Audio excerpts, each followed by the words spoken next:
ప్రియ శ్రోతలు, ఈరోజు మన పాఠం గలతీ పత్రిక 6వ అధ్యాయం 11వ వచనం నుండి 14వ వచనం వరకు.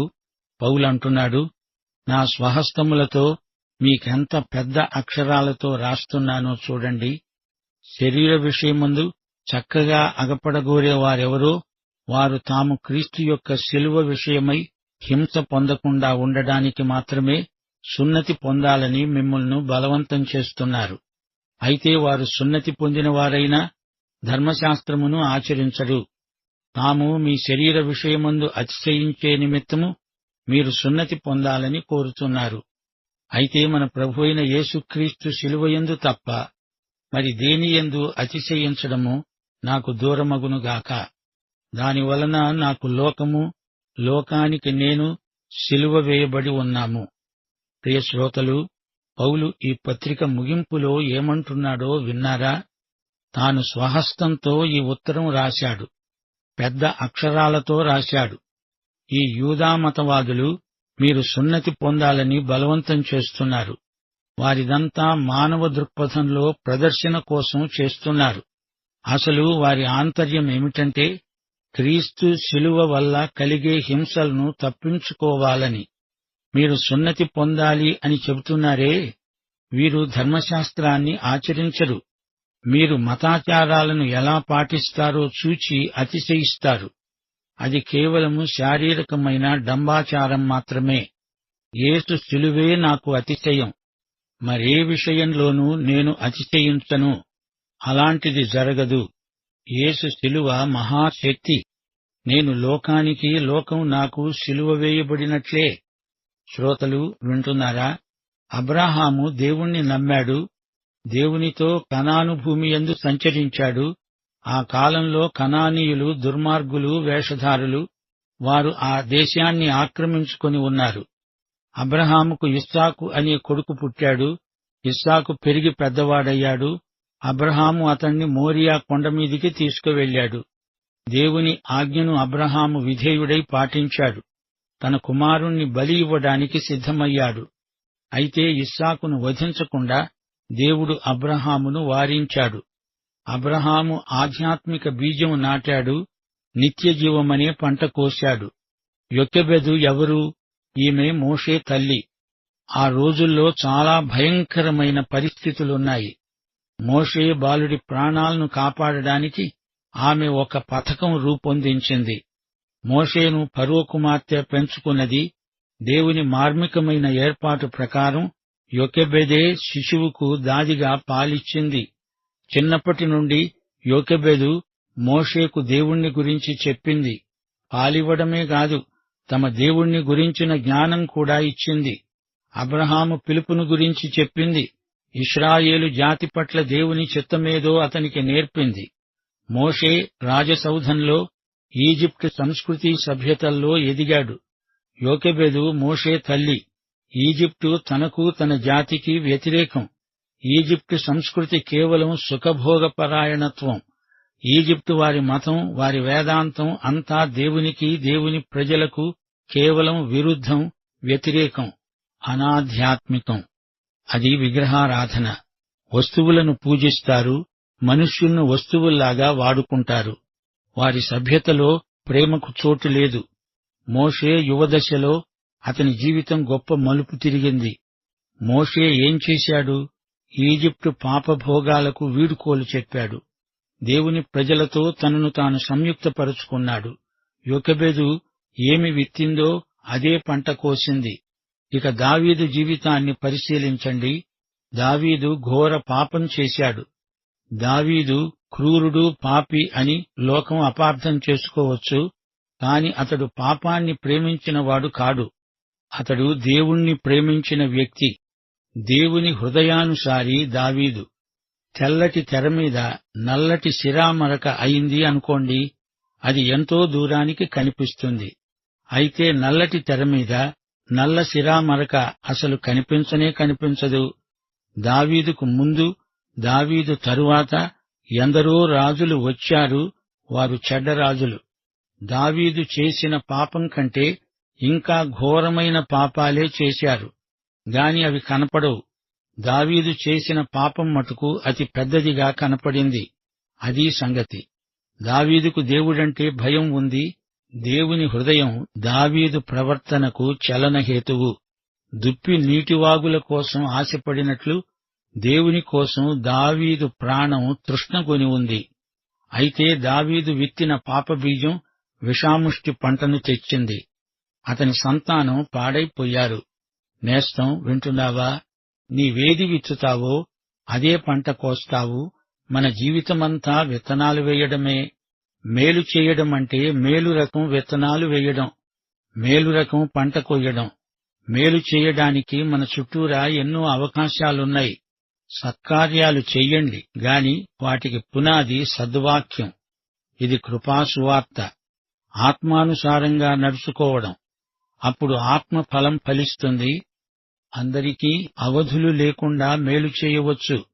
విశేషించి విశ్వాస గృహానికి చెందిన సోదర విశ్వాసులందరికీ ఎడతెగక మేలు చేస్తూనే ఉండాలి. పౌలు పెద్ద అక్షరాలతో ఈ ఉత్తరం రాశాడు. ఇది పౌలు సొంత దస్తూరి. పెద్ద అక్షరాలతో రాశాడంటే ఇది పెద్ద ఉత్తరమేమీ కాదు. ఈ పత్రికకు 6 అధ్యాయాలున్నాయి. రోమా పత్రికలో 16 అధ్యాయాలున్నాయి. రోమా పత్రిక, గలతీ పత్రిక, ఈ 2 పత్రికల సందేశం ఒకటే. ఎందుకింత పెద్ద అక్షరాలతో రాశాడు? పౌలు దృష్టి బలహీనమైంది.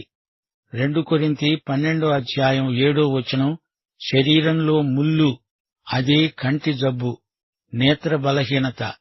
గలతీ పత్రిక 4వ అధ్యాయం 15వ వచనంలో పౌలన్నాడు, శక్యమైతే మీ కన్నులు ఊడబీకి నాకిచ్చివేసి ఉండేవారని మీ పక్షమున సాక్ష్యం పలుకుతున్నాను. అవును, పౌలుకు కంటి చూపు అవరోధమున్నది. దమస్కు మార్గంలో పరలోకపు వెలుగు అతన్ని కొట్టినప్పుడు ఈ ప్రమాదం కలిగి ఉండవచ్చు. పౌలు రోమీయులకు పత్రిక రాసినప్పుడు ఆ ఉత్తరం తాను చెబుతూ ఉంటే కార్యదర్శి రాశాడు. ఉక్త లేఖనం. ఉత్తరం ముగింపునకు వచ్చినప్పుడు కార్యదర్శితో పౌలు అనేవాడు, నీవేమైనా అభినందనలు చెప్పదలుచుకుంటే రాసుకో. అందుకే రోమా పత్రిక 16వ అధ్యాయం 22వ వచనంలో కార్యదర్శి 4 మాటలు రాశాడు. ఈ పత్రిక రాసిన తెర్తియు అనే నేను ప్రభువునందు మీకు వందనాలు చెప్తున్నాను. అయితే పౌలు ఈ గలతీ పత్రిక రాసినప్పుడు పౌలుకు కోపం వచ్చింది. వారు సువార్తను ధర్మశాస్త్రంతో కలగలుపు చేస్తున్నారని విన్నాడు. దేవుని కృపాసువార్తను కల్తీ చేస్తున్నారు. సువార్తలోని శక్తిని విస్మరిస్తున్నారు. కృపాసువార్తలోని కృపను కాదని దాని స్థానంలో ధర్మశాస్త్ర మతాచారాలను, సున్నతి సంస్కారాన్ని తెచ్చిపెడుతున్నారు. కార్యదర్శి లేఖకుడు వచ్చేదాకా పౌలు కనిపెట్టలేకపోయాడు.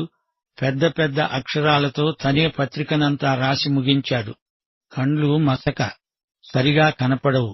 అందుకే అంత పెద్ద అక్షరాలతో రాశాడు. పత్రిక ముగింపులో పౌలు తన సాక్ష్యం క్లుప్తంగా రాశాడు.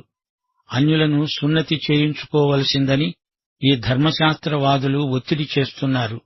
యూదులతో, యూద మతంతో వీరు రాజీ పడుతున్నారు. ఆ యూదులు అసలు విశ్వాసులు కానే కారు. యూదా మత సంస్కారవాదులు. వారు ధర్మశాస్త్రీయ ఛాందసులు. వారిని సమర్థిస్తూ బోధిస్తే ఏ బాధ ఉండదు. అలాంటి బోధ ప్రకృతి సంబంధికి బాగా నచ్చుతుంది. పాత స్వభావాన్ని ధర్మశాస్త్రం తొక్కిపడుతుంది. అయితే వీరు ధర్మశాస్త్రాన్ని చేతపట్టుకొని ఎడాపెడా అందర్నీ ఖండిస్తారు. కొత్త స్వభావం సంగతి వీరికి తెలిస్తే గదా.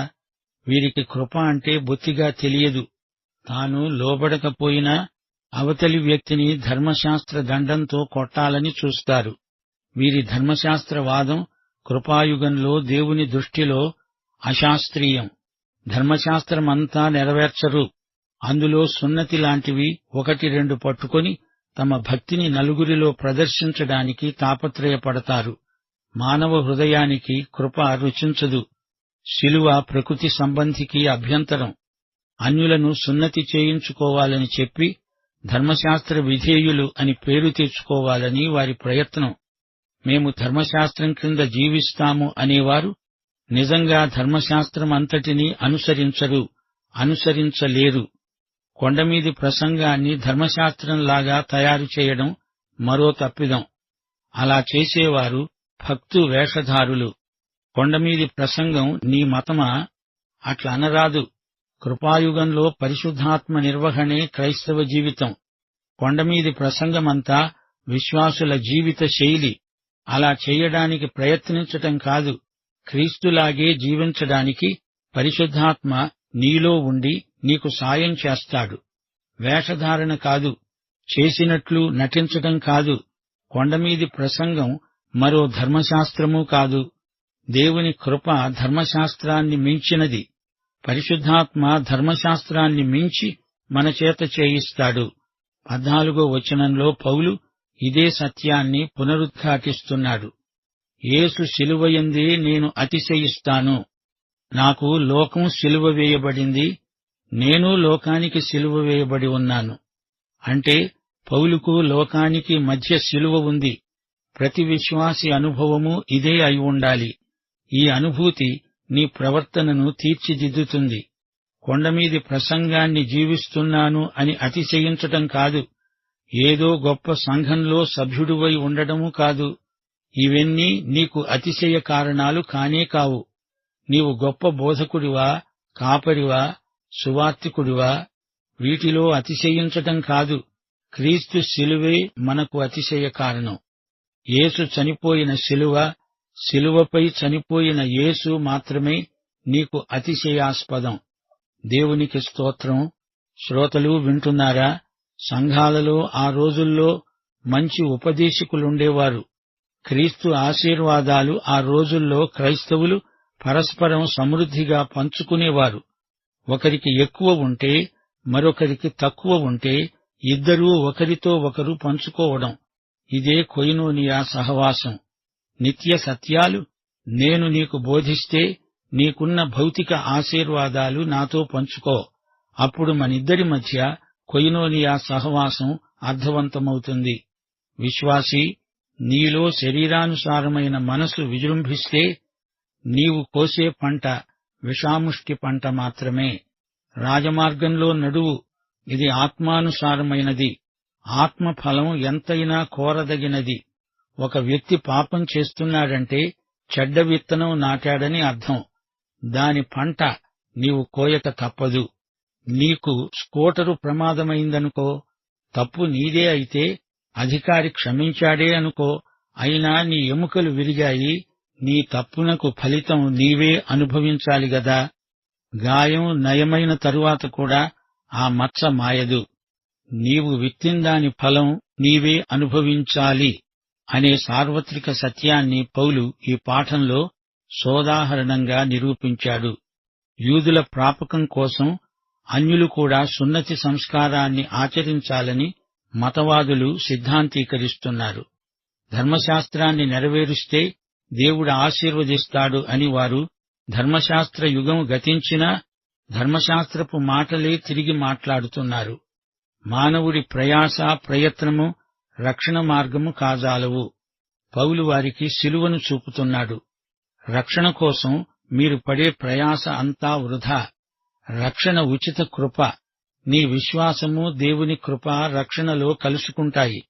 గలతీ పత్రిక 6వ అధ్యాయం 12వ వచనంలో పౌలు కొందరిని ఉద్దేశించి, వారు శరీర విషయమందు చక్కగా అగపడగోరుతారు అన్నాడు. అంటే ఏమిటి? అంటే శరీరమును శరీరానుసారమైన మనస్సును ప్రదర్శించగోరేవారు. అంటే బాహిరమైన ఆచారకాండను చూపి అతిశయపడేవారు. వీరు ధర్మశాస్త్రవాదులు, యూదా మత సంస్కారాలతో అతిశయించేవారు. వారికి తమ ఘనతయందే ఎక్కువ ఆసక్తి. మతంలోని బాహిర ప్రదర్శన మాత్రమే వారికి ఇష్టం. వీరిని సున్నతి సంస్కారానికి ఒప్పిస్తే తాము గెలిచినట్లే. అదే వారి అతిశయం. వీరు అబద్ధ బోధకులు. ఈ విధంగా వీరెందుకు ప్రవర్తిస్తున్నారు? యూదులకు భయపడి వారి ప్రాపకం కోసం వీరు ఈ దొంగాటకం ఆడుతున్నారు. వారి దురుద్దేశ్యాలను పౌలు ఎండగడుతున్నాడు. స్వాతంత్ర్యాన్ని శారీరక క్రియలకు హేతువు చేసుకుంటున్నారు అని గద్దిస్తున్నాడు. మానవ కృషి, మతాచారకాండ రక్షణ మార్గం కాజాలవు. ఇదే పౌలు ప్రబోధం. ఈ రోజున కూడా సంఘాలలో ఆధ్యాత్మిక అనుభూతిని శారీరక హావభావాలకు పరిమితం చేసి కృత్రిమ తృప్తిని కల్పించుకునేవారు లేకపోలేదు. ఆత్మ, సత్యము ఈ రెండిటికీ శారీరక అభినయం ప్రత్యామ్నాయం కాదు.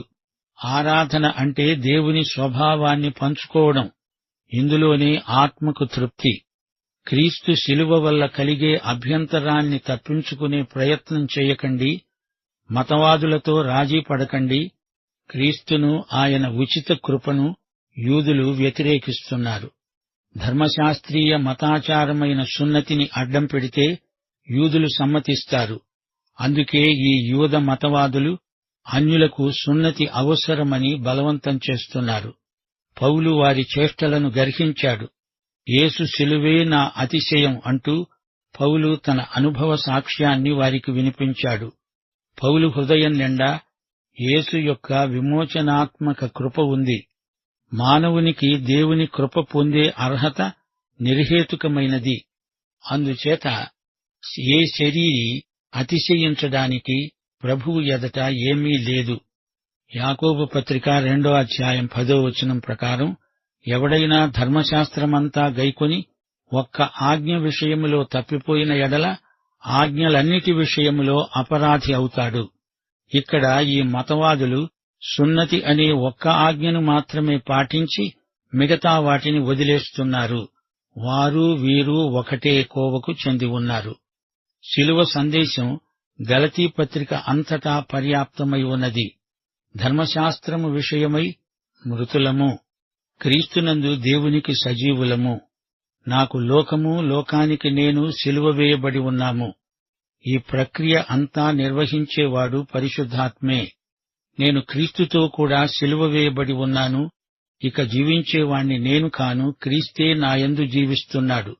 ఇది కూడా పరిశుద్ధాత్మ నిర్వహణే.